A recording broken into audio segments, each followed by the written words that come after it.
in a different church every week, but the level of joy. And Raphael, your prayer, and you're talking about how you're praying for your friends and they're not even realizing, and God is answering.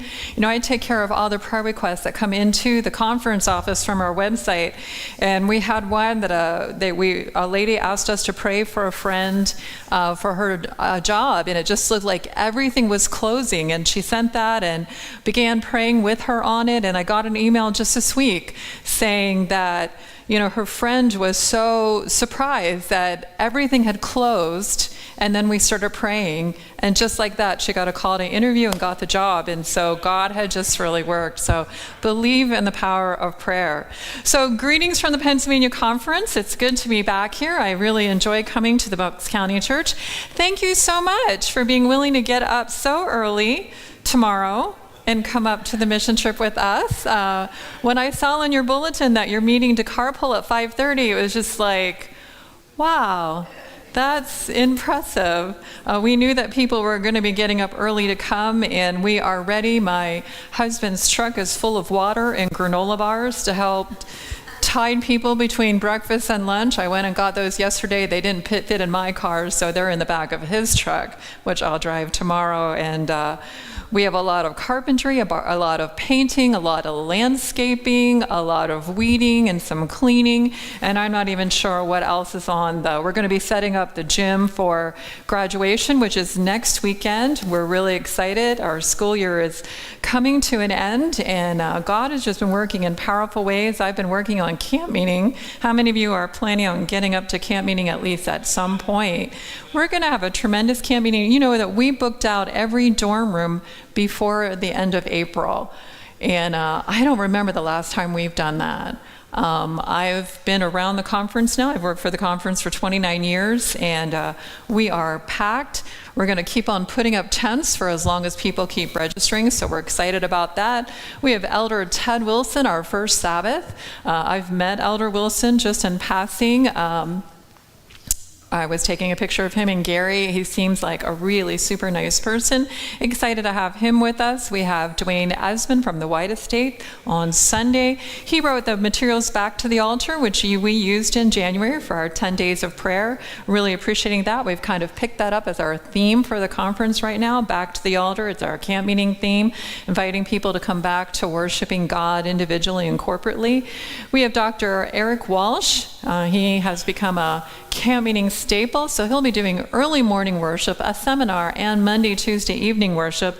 And then we have John Bradshaw joining us, and so it's going to be an exciting time. We're really looking forward to it, and that's what tomorrow is about, getting the campus ready for graduation and for camp meetings, so that the dorm rooms, so we have plenty. We're actually going to need more dorm rooms available for next year because Eugenio Martins, our recruiter for Blue Mountain Academy, has recruited so many students that we're going to need a few extra dorm rooms next year. So we're really excited about that. God has just been blessing tremendously. So I will see some of you tomorrow. We'll look a little different in our crummy clothes. Please wear crummy clothes because we're going to get dirty with what we do tomorrow. So I have a question for you before we jump into God's Word. How many of you know Waldo from Where's Waldo?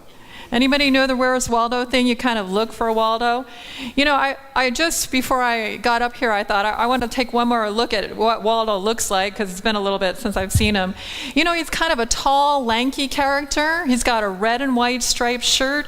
His pants are pretty bright blue, and he's got this hat on him. You look at him all by himself, and you think, this guy was created as a character to stand out, wouldn't you think?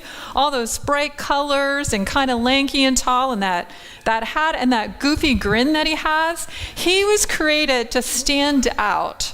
However, we know Waldo from Where's Waldo, and the whole point of Where's Waldo is that he blends in. He doesn't stand out, even though he was created to stand out. And I think about that, and I think about us.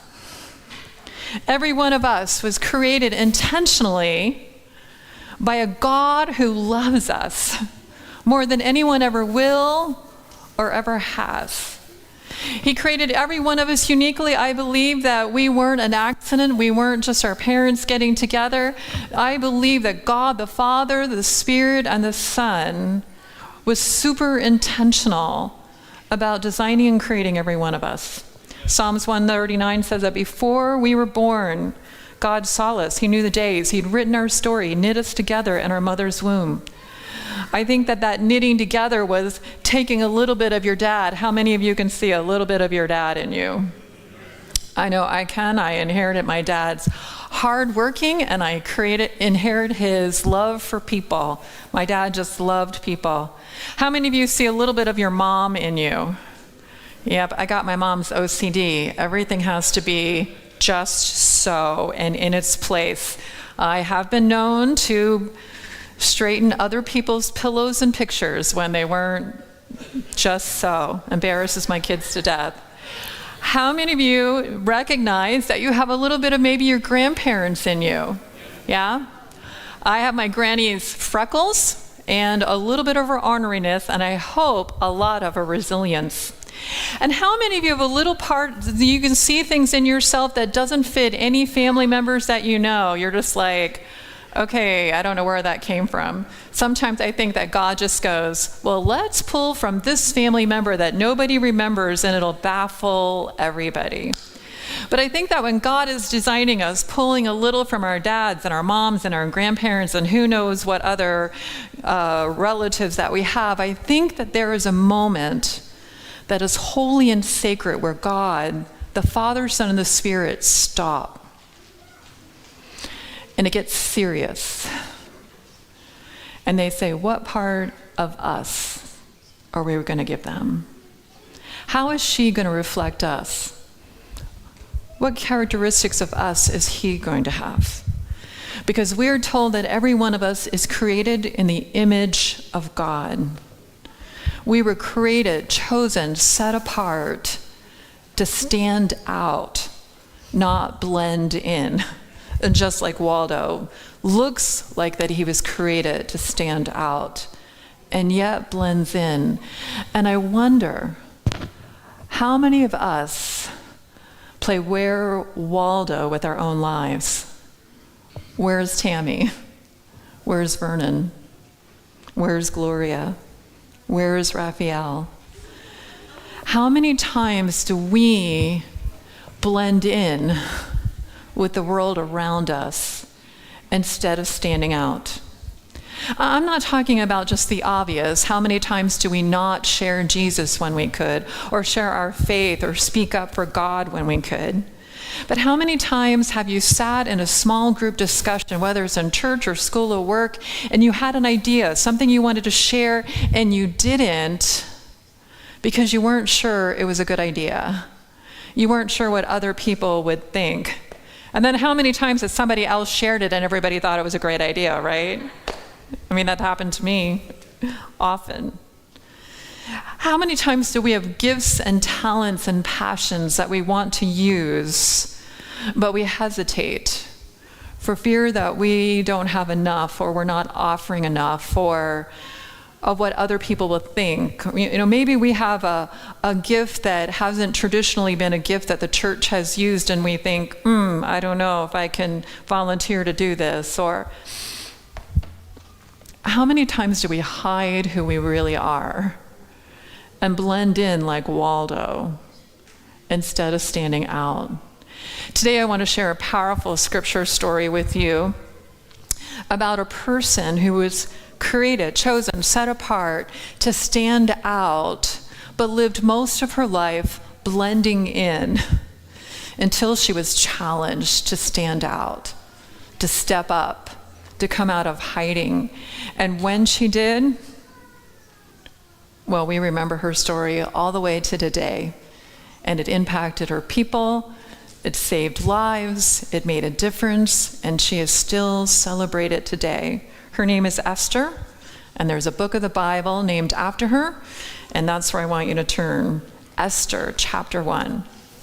I'm reading from the New King James Version today. It says, "Now it came to pass in the days of Ahasuerus." This was the Ahasuerus who reigned over 127 provinces from India to Ethiopia. So Ahasuerus His name is also Xerxes, depending on which language you use. Sometimes Xerxes is a little easier for me to say, and so you maybe hear me going back and forth between Xerxes or Xerxes, Ahasuerus. See, I always want to slip into calling him Xerxes because it's just easier. But Ahasuerus ruled over the land, 127 provinces, and he had the desire. He was not one to blend in. He wanted to stand out, and he wanted to conquer the world. He wanted to take over everything. And when the story is picking up in Esther chapter 1, he throws a party. Now, how many of you like parties? You like going to parties? I like the idea of parties. I'm an introvert, but I'm a sanguine introvert. So when I get invited to a party or to whatever, I'm like, yay, that sounds like so much fun. And when the actual time comes for it, I'm going, oh, I think I'd rather be home in my PJs, So that's just the flip side of my personality, always thinking everything is fun and wanting to be a part of it, and then going, really, I'd rather not. But Ahasuerus threw a party. And this party lasted 180 days. Have you ever been to a party that lasted 180 days? That's like the whole school year and then some, right? I mean, that's a lot of days.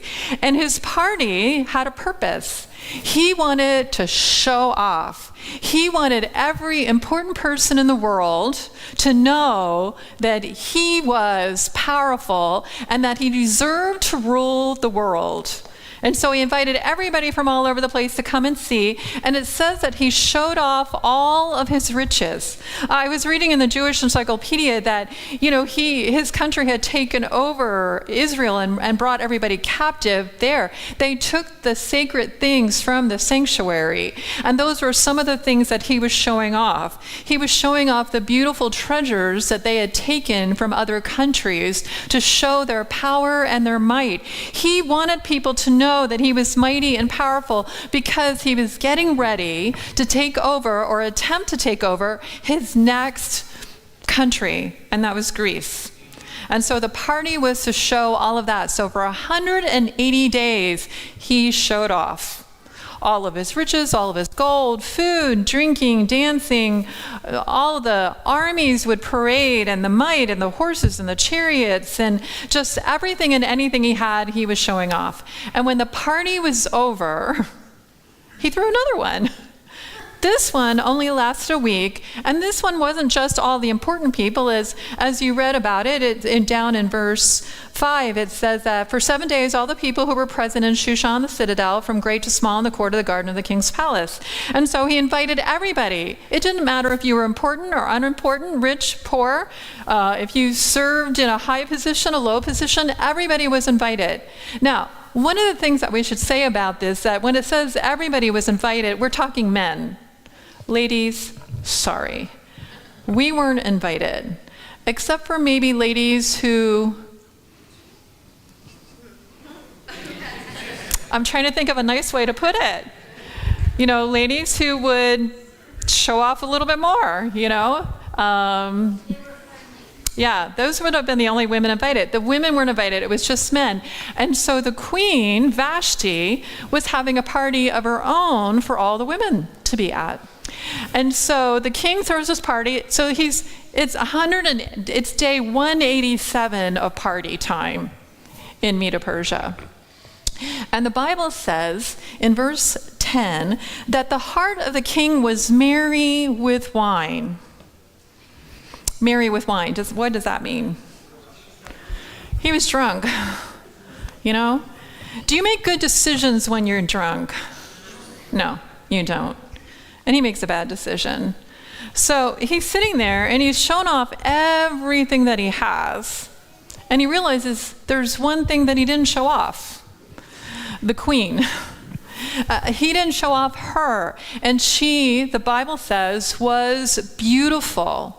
And so he gets 7 eunuchs, 7 guys, and you can read their names. I'm not going to even attempt to read their names, but you can read their names. He sends 7 guys to go get the queen with her royal crown. Theologians are a little divided about what he's asking for here. Some theologians believe that that's all that she needed to be wearing was the royal crown so he could show her off in all her glory. Other people say, no, that's not true. He wanted her in royal robes and a royal crown and showing off our royalness. But what he was asking was humiliating. She was his queen, and her beauty was for him alone. And ladies, if your husband was having a party, and he was with a lot of drunk men, and he wanted you to step foot into the room so they could see you in all of your beauty, how would you feel about that? You know, a bunch of drunk men oogling you and you parading in and 7 guys escorting you in, and it just wasn't a good thing.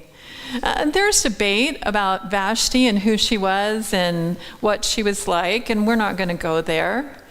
I think that in some ways she was protecting herself, but I think in some ways she may have been protecting the Xerxes from humiliating himself. How would he feel about this decision in the morning when he woke up and realized what he had done? Regardless, she said no. Now, how does that look?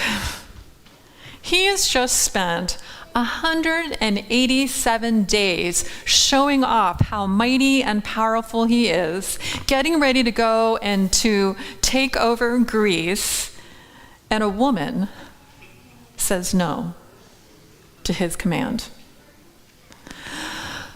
Not a good thing.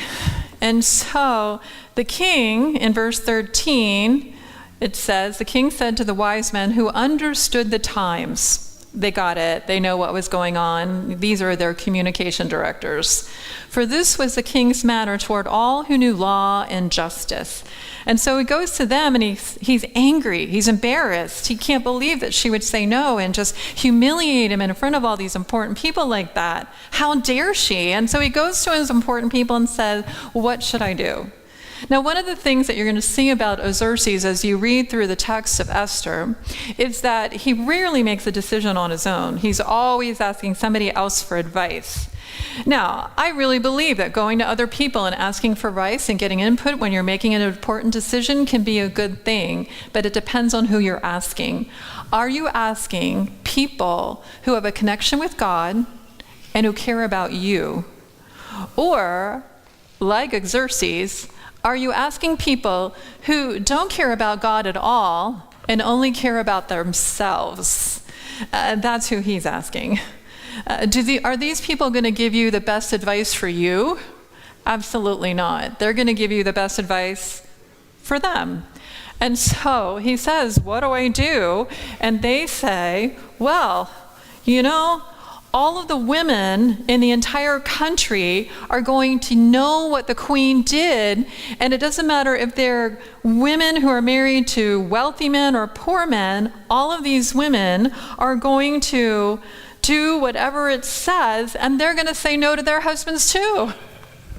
And we can't have that. We can't have our husbands, our wives saying no to us. And so we think you should banish her. And so the king says, okay, that's what we're going to do. So they banish her. Again, theologians are a little split on what that meant. Did it mean that he had her executed? Or did it mean that she just was banished and had to go live someplace else, never to be seen by the king again? Again, there's no agreement on what happened to her, but she was banished. And so that's the end of her story. Now, between chapter 1 and chapter 2 are a number of years most theologians agree with, and they believe that during this time, according to historical records, Xerxes went and attempted to defeat Greece. Now, let me make sure that I get this number right, because it's just kind of astounding. Xerxes went to conquer Greece, and he failed miserably. His navy of 4,000 war vessels were defeated by 271 Greek warships at Salamis. 4,000 to 271. Do you think he feels a little humiliated again? This is probably even bigger than his wife saying, no, I'm not coming. This is huge. After 178 days of showing off how powerful he was, and he was going to take over Greece, he comes home in defeat. Says that he aborted his plan and came home in defeat.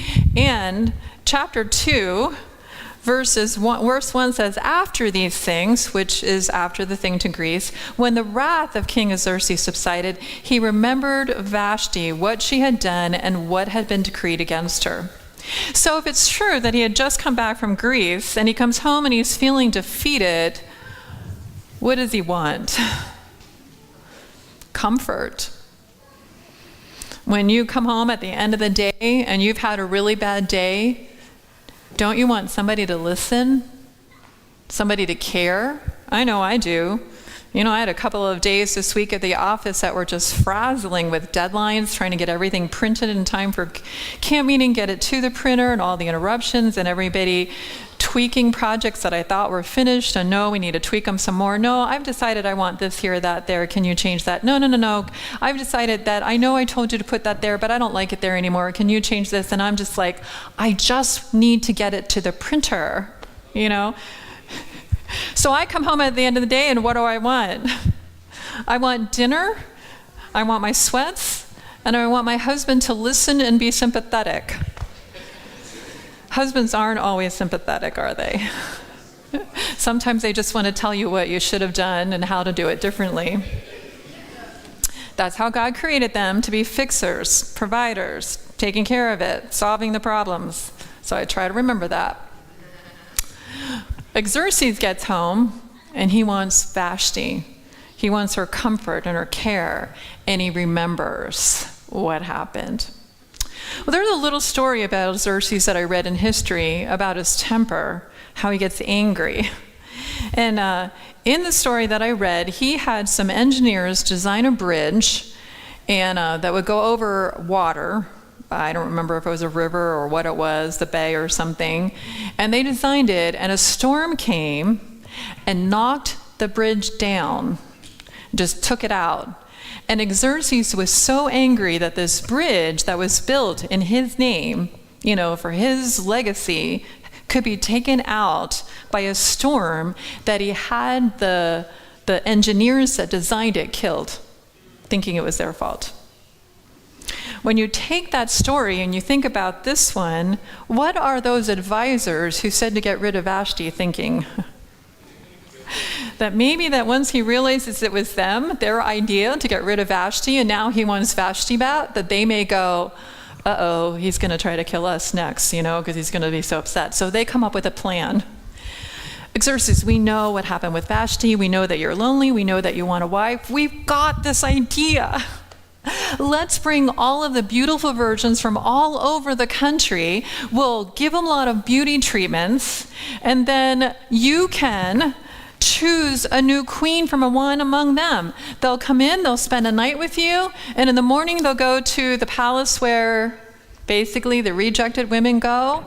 And once you find one that knocks your socks off, I know they didn't wear socks back then, it's just a phrase. Once you find one that just blows your mind, then she'll be the new queen. What's not to love? Lots of beautiful young women. The king said, I like that idea. Let's do it. And so the decree went out from all over the place to bring in all of the beautiful young virgins. And he liked that, and so they started going through. And this is where we pick up the story of Esther, verse 5. It talks about a certain Jew. His name was Mordecai, the son of Jair, the son of Shemuel, the son of Kish, a Benjamite. Kish had been carried away from Jerusalem with the captives who had been captured with Jeconiah, king of Judah, whom Nebuchadnezzar, the king of Babylon, had carried away. And so they are living here. They had been taken captive. Notice how many generations ago that it's been. Mordecai, Jair, Shemuel, and Kish is the one. So his great-grandfather is the one that's been carried away.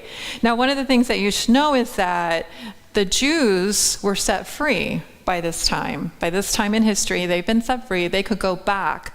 And some of them have. They've gone back and they're setting up Jerusalem again. They're repairing the walls. But a lot of the Jews decided not to. Spirit of Prophecy, Ellen White writes that it was a lot easier living there than having to go back and start all over again. And so they chose to live in the land of their captivity instead of going back to the land that God had given them and that God had called them to. So basically, they're not living where God wants them to live. He has set them free, and they have not gone free. They've stayed in their land of captivity. But Mordecai is raising his daughter, his niece, verse 7. Mordecai brought up Hadassah. Hadassah is her Hebrew name. That is Esther, her Medo-Persian name, his uncle's daughter, for she had neither father nor mother.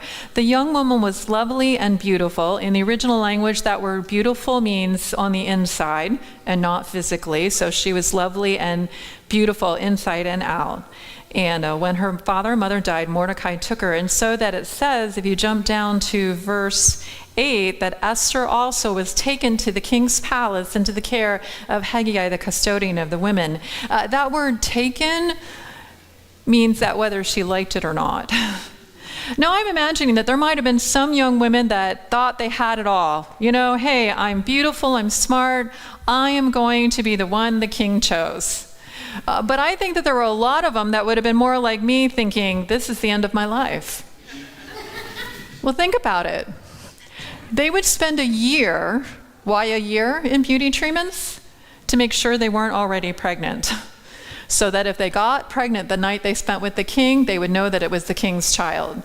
And so for a whole year, they had beauty treatments, getting their skin soft and all of that, part of it training them how to be a queen, and part of it just making sure that they hadn't been with any other man before. That would have resulted in pregnancy. But think about it. These young women would have dreamt of having a home and being married, don't you think? I mean, that's what women did. You didn't get to choose who you married. Your husband chose whom you would marry. Sometimes I think about that and think, how many of us would be married to the people that we're married to if our parents had chosen? My parents would not have chosen my husband currently. They had never met a long-haired, motorcycle riding, Sabbath-keeping vegetarian before. They just couldn't get it, you know? So, Tami, are you sure that you don't want to try dating other people? Nope, this is the guy. Okay. My mom said she never thought our marriage would last. I said, well, then when he asked to marry me, why didn't you say something? Well, I knew you'd do whatever you'd want to do. I was like, really? That has never been my personality. I've always been a pleaser. I would have done anything you asked. But it wouldn't matter in Esther's time because you didn't even get asked. Your father would come home and say, Jules, guess what? I have arranged a marriage for you. And all you could say was, who? Oh, the baker. Him? The round guy?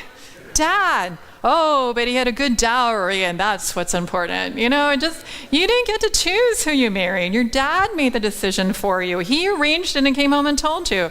But you looked forward to it because now, as long as you were the first wife, you were going to have a home. You know, you were going to give your husband babies and live out raising a family and all of that.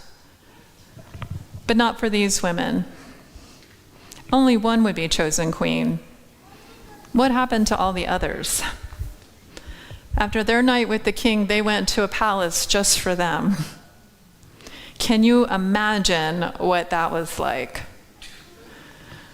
Hundreds of beautiful young women with no future. They'll never marry. They'll never have a home. They'll not have children unless that one night with the king produced it. They just spend the rest of their lives hanging out. I can't even imagine what that would be like. So Esther was taken. And it says that when her time came to go before the king, that she didn't ask for anything. Now, there was something really important here, because I told you that she was hiding and not stepping out. There's two verses that I want us to look at. Chapter 2, verse 10. Esther had not revealed her people or family, for Mordecai had charged her not to reveal it. And then you drop down to verse 20. Now Esther had not revealed her family and her people, just as Mordecai had charged her, for Esther obeyed the command of Mordecai as when she was brought up by him. And so Esther is taken, but she doesn't tell anybody who she truly is. And I want you to think about that. She's a Jew, but nobody knows it. Nobody knows that she's one of the Hebrew captives. Think about that. What does that mean? How is she hiding and blending in? Number one, we know that she's using her name Esther, which is her Medo-Persian name. What else would have made her stand out as one of God's people? Sabbath keeping? Didn't the Jews keep Sabbath? Obviously she wasn't, at least not in a way that the world knew. How about diet? Didn't God's people have a certain way they ate? Obviously she's not doing that either, at least not that people are noticing. What about worship and prayer? Didn't the Jews pray 3 times a day? Wasn't worship, Sabbath worship, important to them? Obviously, again, she's hiding. Nobody knows she's a Jew, so the things that would make her stand out in that way, the dress, the food, the Sabbath, worship, prayer, the festivals, all of the things that God had commanded them to do, the festivals and the celebrations, she wasn't doing. She was blending in. She was Where's Waldo? That nobody would see her. And so the king chooses her. She becomes the queen. There's a little commercial break at the end of chapter 2 that it says that Mordecai discovered 2 of the king's servants were planning to execute him, to kill him, assassinate him. He discovered it. The Bible tucks that in there a little bit because we're going to come back to it. Then chapter 3 says, after these things, so after King Xerxes has named Esther as the queen, he promoted Haman the son of Amathatha the Agagite and advanced him and set a seat above all the princes who were with him. The Agagite. So we need to know a little bit about that. Agagites were descendants of King Agag. King Agag was the ruler of the Amalekites. The Amalekites were a people group that God had commanded Israel to completely and utterly destroy. They were told not to leave a single person alive. Men, women, children, it didn't matter. They were to completely wipe out the Amalekites.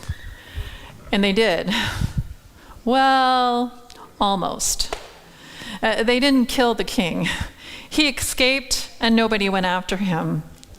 Friends, when God asks you to get rid of something in your life, whether it's a sin, a habit, a person, whatever it is, when God says, get rid of this from your life, you need to get rid of it completely and not leave even a little tiny bit of it left in your life because it will snag you later. It will come back to get you. And that's exactly what happens here. They let the king, King Agag, escape, and these are his people. And so Haman is from that descendant. So do you think that Haman likes the Israelites, the Jewish people, Hebrews? No, I'm sure he has a lot of history there, right? And so Haman becomes ruler. Mordecai knows who he is. Haman doesn't know who Mordecai is yet. And everybody is to bow to Haman, give him reverence, all of this. Mordecai won't. Now Mordecai, we're going to assume, has also been blending in because up to this point, nobody knew that he was a Jew. Nobody knew of his heritage. He had been blending in, not standing out. It was Where's Mordecai instead of Where's Waldo. But something started rising in him when he was commanded to bow to Haman, whom he knew who he was, an enemy of the Jews. And sometimes when push comes to shove, something rises in us and we start standing up for who we really are. We start recognizing what God has called us to. And Mordecai refused to bow. He wouldn't bow to Haman. And his friends just didn't understand. Notice in chapter 3, verse 3, it says, then the king's servants who were within the king's gate said to Mordecai, why do you transgress the king's command? Now it happened that when they spoke to him daily and he would not listen to them, that Mordecai told them he was a Jew. And they went and told Haman. And Haman was so angry with Mordecai, he wanted to take him out. But as soon as he learned that Mordecai was also a Jew, he realized here was his opportunity to not just destroy one, but to destroy the whole nation that had destroyed his nation. And so he goes to the king and he says, hey, Xerxes, there's a people group that are really different, and they're not obeying the laws of the land. They have different lands, they have different habits. They're just not good for the country. I really think that we need to take them out and destroy them. And remember, Xerxes is not a person who has original thoughts. He listens to other people. He says, okay, sounds good. Let's do it. And he gives his ring and they make it a decree. And jump down to the end of chapter 3, the end of verse 15, it says, so the king and Haman sat down to drink, but the city of Shushan was perplexed. Nobody understood what was happening.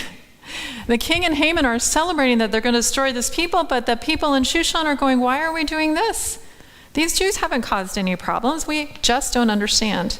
So here's where the story gets good. Chapter 4. When Mordecai learned all that had happened, he tore his clothes and put on sackcloth and ashes and went out into the midst of the city. He cried out with a loud and bitter cry. He went as far as the front of the king's gate, for no one might enter the king's gate clothed with sackcloth. So he takes off his robes, he stops pretending, he stops hiding out, he stops blending in, he starts standing out in a very big way, covered in sackcloth, crying out in bitterness, just making a huge spectacle of himself, as close to the king's palace as he's allowed to get by law. He's not allowed to go any further because he's got sackcloth on. And Esther finds out about it. And she sends a messenger with clothes for him because she doesn't understand. No, Mordecai, from the time I was a little girl, you taught me, don't make a spectacle, blend in, don't let anybody know who you really are. What are you doing? Here's some clothes. And so the messenger takes the clothes to Mordecai, says, here, Esther sent you some clothes. I don't know what she was thinking. Did she think that he doesn't have any clothes? Notice what she doesn't do. She doesn't ask him why. She doesn't care why. She just wants him to blend in like he's always taught her to. Just hide who you are. And Mordecai goes, no, not putting them on. And so the messenger goes back and says, yeah, he won't accept them. So she gets one of the eunuchs and she gave him a command to go and learn why. So now she's finally asking why. So this messenger goes back to Mordecai and says, hey, Mordecai, Esther wants to know why you are wearing sackcloth and ashes and crying out in bitterness. And so he told him, and he gave him a copy of the decree, and he said, this is why our people are going to be destroyed. Tell Esther she needs to go talk to the king and stop it. So the messenger goes back, goes over with it. Okay, so here's what Mordecai says. The Jews are going to be destroyed. Here's a copy of the decree. He wants you to go talk to the king. She goes, absolutely not. I can't go to the king. If I go to the king, I could be killed. We all know what kind of temper that he has. If he hasn't invited me, I can't go. I am not going to the king. Now remember, Esther has never lived in Jerusalem. She's blended in and pretended that these people don't exist to her, that she is somebody different. Why is she going to stand up and be who God called her to be at this point? Did you know the book of Esther doesn't even use the word God anywhere in the entire book? You can read all the way through it. It never mentions God. So, messenger goes back to Mordecai. Hey, Mordecai, Esther says, no, it's too dangerous. She's not risking her life for these people. Mordecai goes, well, you tell her she's not safe in the palace. You know, does she think that they're not going to figure out who she is? Now, they're not going to do something to her? And besides that, his belief in God is rising. He goes, God's going to deliver his people. Something about being pushed to the edge, something about an enemy attacking and recognizing that he had an enemy, caused Mordecai to stand up and step out. I'm not doing this. God's going to deliver, and she's not safe there. Besides, maybe God called her to this moment. Can you imagine this messenger? Now he's got to go back and talk to Esther. Esther, I know that you said that you weren't going to do this, but your uncle, Mordecai, he said that you're not safe here, that You could be killed here too, and maybe this is why you're here, so that you can do it. Maybe you were chosen and set apart for this moment, and that's why you're queen. And the words got to Esther, and Esther said, okay, but this is the only way I'm going to do it. People need to join me in prayer. I think that's a powerful example to us.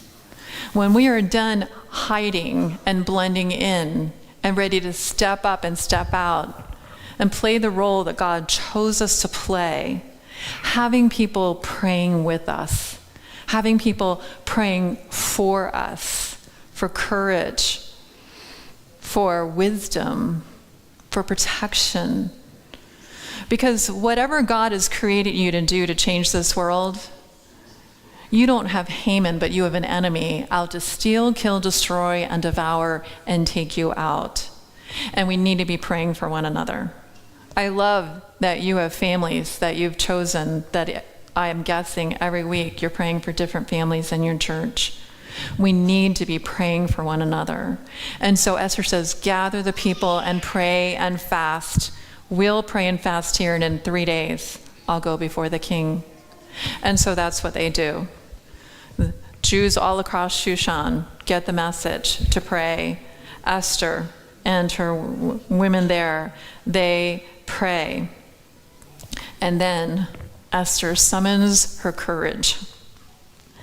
She puts on her beautiful gowns, her crown, all the beautiful things so that she looks as gorgeous as she possibly can. And she takes a deep breath. See, courage doesn't mean that you're not afraid. Courage means that you do it anyway. It's what each of us are called to do. And I'm telling you that when you step into what God has called you to do, there will be moments that He'll ask you to do things that scare you to death. I had one this spring. It started last fall. Last fall, I got an email inviting me to come and speak in Bulgaria at a women's event. Now, I've spoken outside of the country before, but Australia a few times, Canada, places where they speak English. Bulgaria? I didn't even know where Bulgaria was. I had to find a map. When I went home and I said to my husband, guess what? I've been invited to come speak to Bulgaria. He goes, you don't even know where it's at. I said, well, yes, I do. I looked. It's right above Turkey.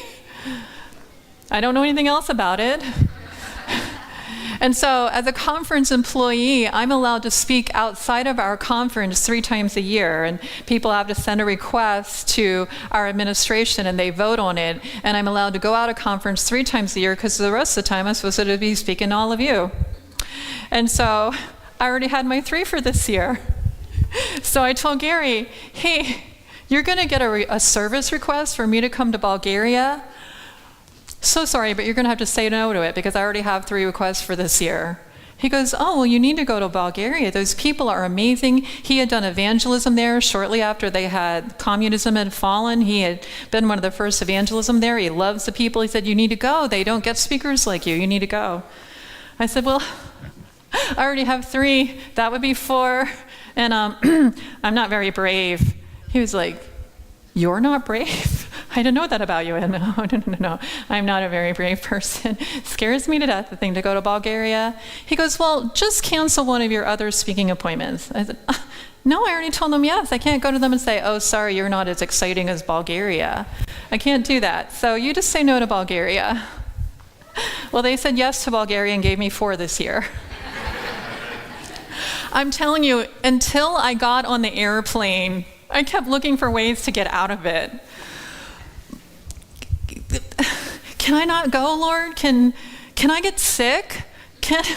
And I never want to get sick. I'm not a person who's ever sick. I was just so scared to go to Bulgaria. But I went anyway because I knew that God had called. I know the experience of my life is that every time God calls me to do something that scares me to death, and I do it anyway, He blesses tremendously.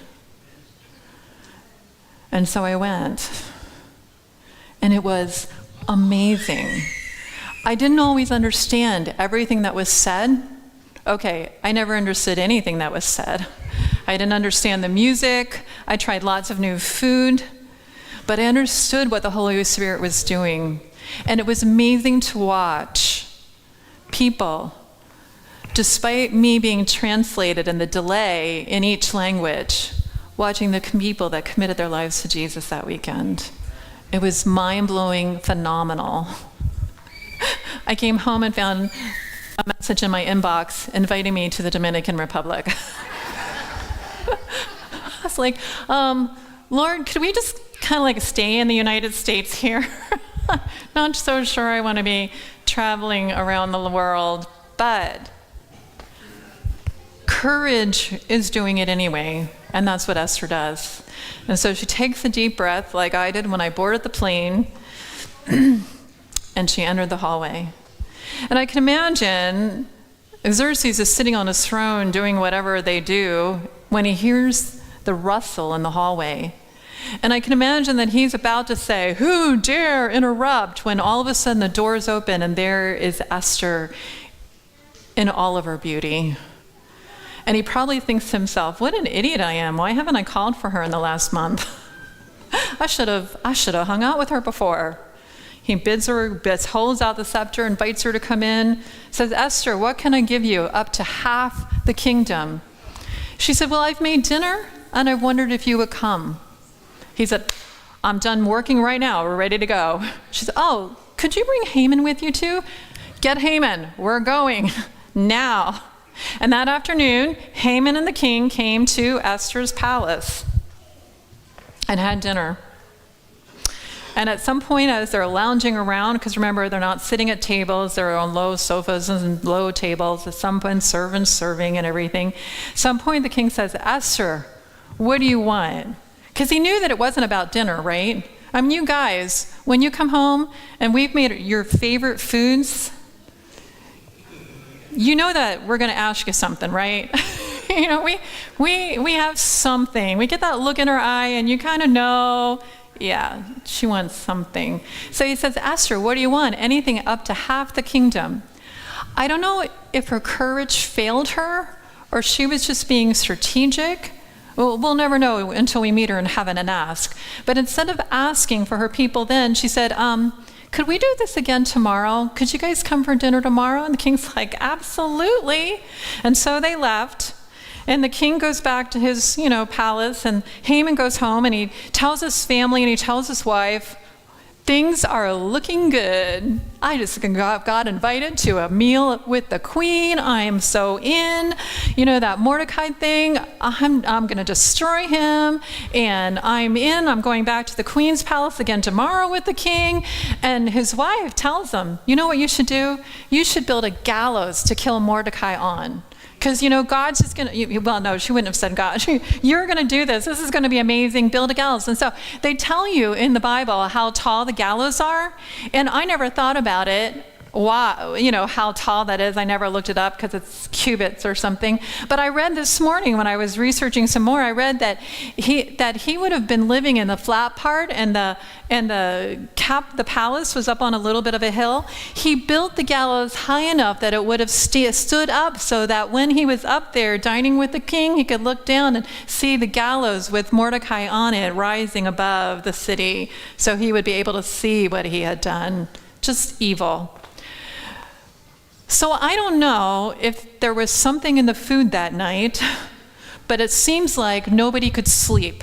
So I don't know if they had a little indigestion or what, but the king couldn't sleep. So he's up and he's got his diary, and he's reading through, having his diary read to him, the chronicle thing. And he reads a story about Mordecai saving his life from the assassins. And he said, "Well, what does it say that we did for this Mordecai guy?" "Oh, we didn't do anything. It doesn't say anything here." Huh. I wonder what we could do for him. We need to do something. He saved my life. And about that time, there was a rustling in the hallway. He goes, "Go see who that is." "Well, it's Haman." "Perfect. Have Haman come in." Now, Haman is feeling so full of himself that he's going, I am it. I have arrived. And when the king says, hey, if I want to bring glory to somebody, if I really want to bring attention to somebody and really thank them for what they did for me, what would I do? And Mordecai, and the Bible tells us that Haman thought to himself, this is me. He wants to do something for me. And so he gave this big elaborate plan, a horse that the king has ridden, robes that he's worn, going through with somebody important, calling out how important he is, and just that would be fantastic. And King Xerxes, who again relies on everybody else to tell him what to do, said, perfect, can you go do that for Mordecai? I know God's name is not in the book of Esther, but this is so God, isn't it? I just love it. God has such a sense of humor. And so Haman has to obey the king, so he has to go and do it. And when he's done, he goes home and he's so humiliated and he tells his wife, Zeresh, what has just happened. She's the one that told him to build the gallows. Now she says to him, uh-oh, you're in trouble. Mordecai's God is pretty big. She doesn't use the word because the word's not there, but that's basically what she says. You're in trouble now. I don't know what's going to happen. And so a humbler Haman, with a little bit of fear, goes to dinner at the queen's palace. They're eating and drinking. Maybe he's relaxing, feeling a little bit better that he's with the queen and the king. When suddenly the king says, okay, Esther, what do you want? Anything up to half the kingdom? And Esther said, well, an enemy wants to destroy me and my people. And I just want to save our lives. And Xerxes, who has an anger problem, what enemy would dare take out my queen? Him? Haman? Haman! And the king storms out of the room. He just can't even contain it. Haman, his trusted advisor, the person that he's put in second in command, is going to take out the queen. How can he do that? Haman, who has just led Mordecai around, has just heard his wife say, uh-oh, I think you're in trouble. Tries to beg for mercy for Queen Esther. Now remember, they're at the low sofas. They're not sitting up at dining room tables like we do. Low sofas, so she's lounging there. He goes to beg for her. Really, I want to see this on instant replay in heaven, because I'm just wondering, was there a servant that put out a foot? Just wondering, because Haman trips and he falls on top of Esther on her sofa. That's the very time that Xerxes comes walking back in and goes, What are you doing? Would you assault the queen while I'm still here? You're going to do that too? And of course, he hadn't been wanting to assault the queen. He was wanting to beg her. And I am not kidding. People don't really believe that this is there, but so I gotta find it. Here we go. Chapter 7, verse 9. So you can put that on the screen. Chapter 7, verse 9. There's a servant. I'm guessing that he's standing in the back. Because servants blend in. They don't stand out.